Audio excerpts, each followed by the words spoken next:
Episode 11 of Christmas Dowries. Past question.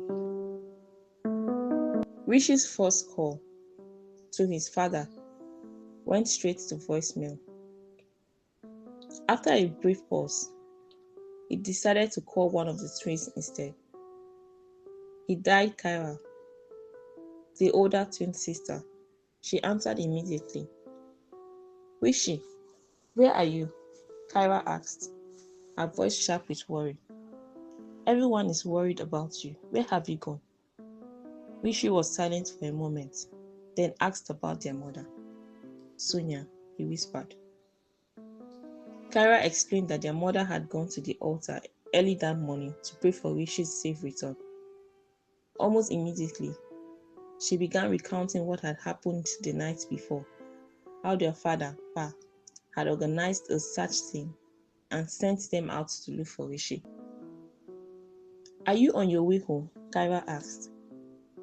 Rishi opened his mouth to respond, but before he could speak, he heard another voice on Kyra's end of the line. There was a brief pause. It was his father's voice, firm and controlled. Give me the phone. Pa is here, Kyra said and handed it over. Rishi's body stiffened. His heart began to race. He said nothing. He knew his father too well. A no-nonsense man who never tolerated improper behavior. Leaving home without notice and not returning by morning was exactly the kind of offense his father despised.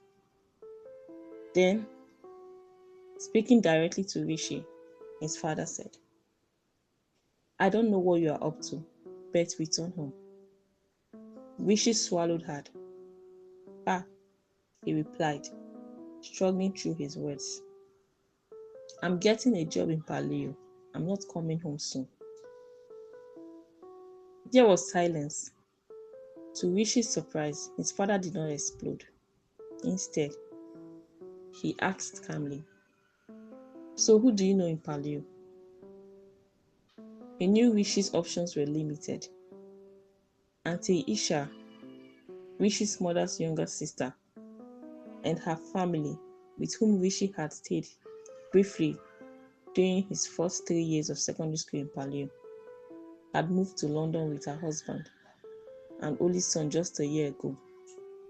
There was clearly no other relative he could stay with. Rishi answered quickly, maxing his nerves. I met a new friend yesterday, he said. I'll be staying at his place for the meantime.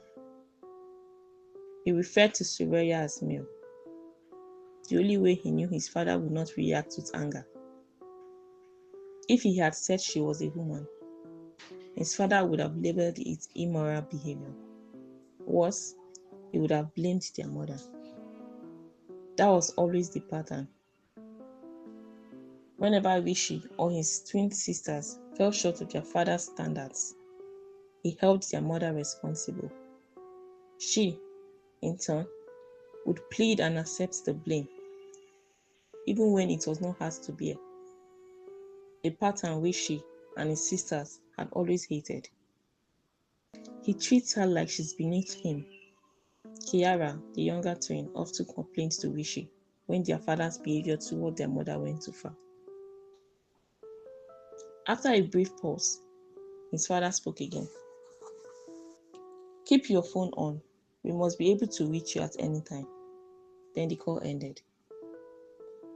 Rishi stood still, stunned. His father had not complained or quarreled as he usually did. For the first time, he had sounded almost reasonable. Maybe Pa knows there's nothing he can do, Rishi thought.